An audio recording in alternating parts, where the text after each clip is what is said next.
Learn English through Stories U27 Answers PDF. Adapted and modified by Kulwant Singh Sandhu. Contents. Vocabulary. 9 tests. Answers. Use the word given in capitals to form a word that fits in the space. Students learning English as a second language are sometimes given a word by their teacher and asked to give an explanation as to what that word means, in other words, to provide a definition. The assumption is that if you know a word, you can define it. Logically, that might make sense, but in reality, it is not always reasonable to assume that. There are words and phrases that even native speakers use in conversation, without much thought, which can lead to confusion when you ask a native speaker to define them. Take the concept of Zeitgeist, for example, which has entered English from German. It's undoubtedly much easier to use than it is to define. With a word like Zeitgeist, it may be more sensible to test the student's understanding in ways other than asking them to define it. B. Complete the second sentence so that it has a similar meaning to the first sentence, using the word given. Do not change the word given. You must use between 3 and 8 words, including the word given.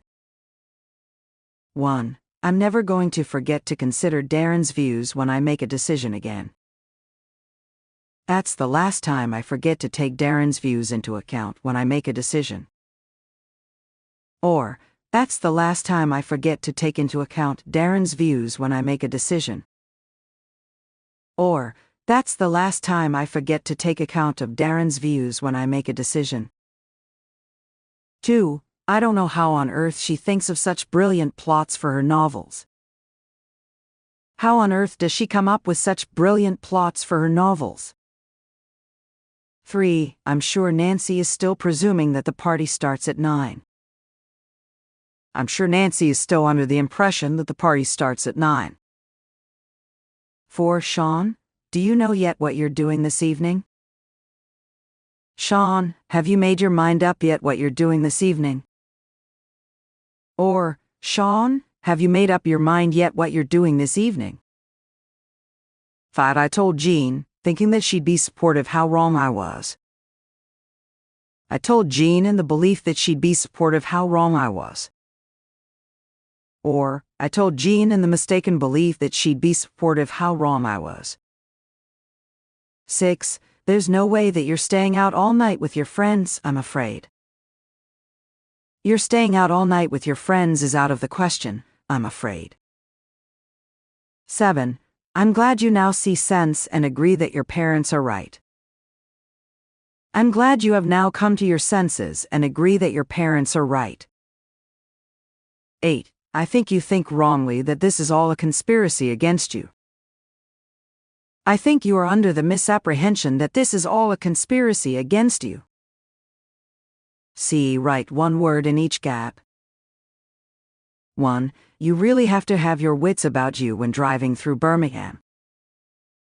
2. It's a typical example of not being able to see the wood for the trees.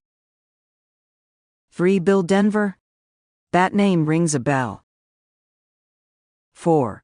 Don't let success go to your head whatever you do. 5. We were kept completely in the dark about what was going on. They didn't tell us anything. 6. Am I going round the bend or did you just ask me to marry you? 7. He'll never win the court case. My solicitor says he doesn't have a leg to stand on. 8. Dawn's a bit slow on the uptake sometimes, so maybe she didn't realize you were suggesting she gave you a job. D. Circle the correct word. 1. We're still trying to piece together exactly what went wrong. 2. It's too much information for me to take in one go. 3. You'd better think up a very good excuse why you didn't come to the meeting. 4. Let me mull this over for a while, and then I'll get back to you. 5. Tony was totally opposed at first, but I think she's come around to the idea now. 6. I think you should face up to the fact that our relationship's over. 7. We're still trying to figure out how the burglars got in. 8. I'm going to have to swat up on what all the road signs mean before my driving test. E. Choose the correct answer.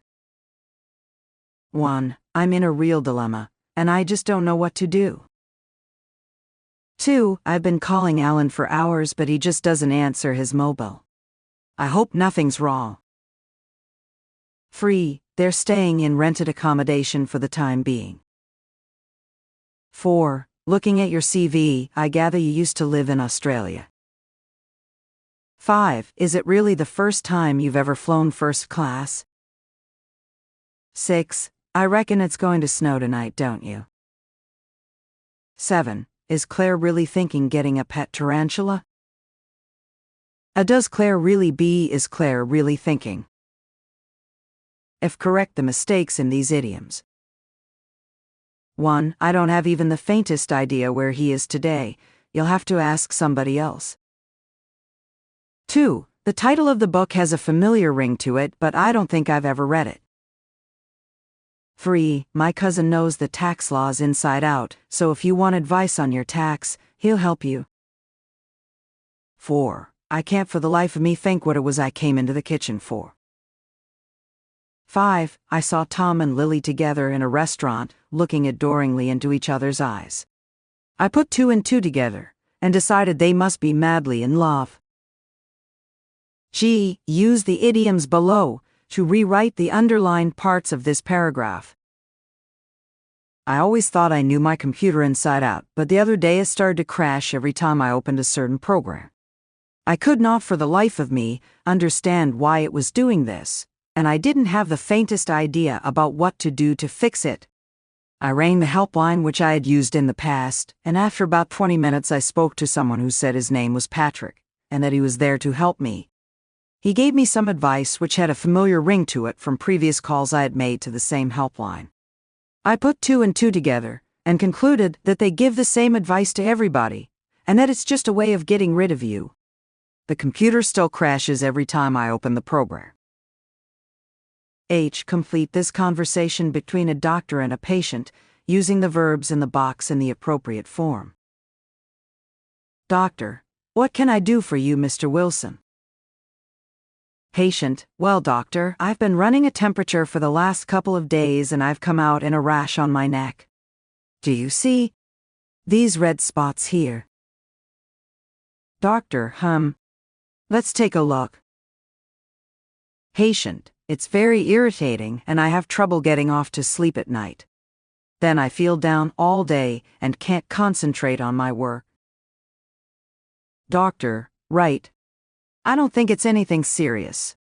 I'll write you out a prescription for some lotion which should help to clear up the rash. I. Rewrite the underlined part of each sentence using a metaphor given below. 1. The presidential visit kept everyone on their toes. 2. Rosetta shouldered the blame for the failure of the project. 3. I don't think Greg will ever win Rosie's heart. It's time he faced the facts. 4. The company had done so well that year that it agreed to foot the bill for a staff night out. 5. I'm glad I'm not heading this team. 6. Eva has an eye for a bargain.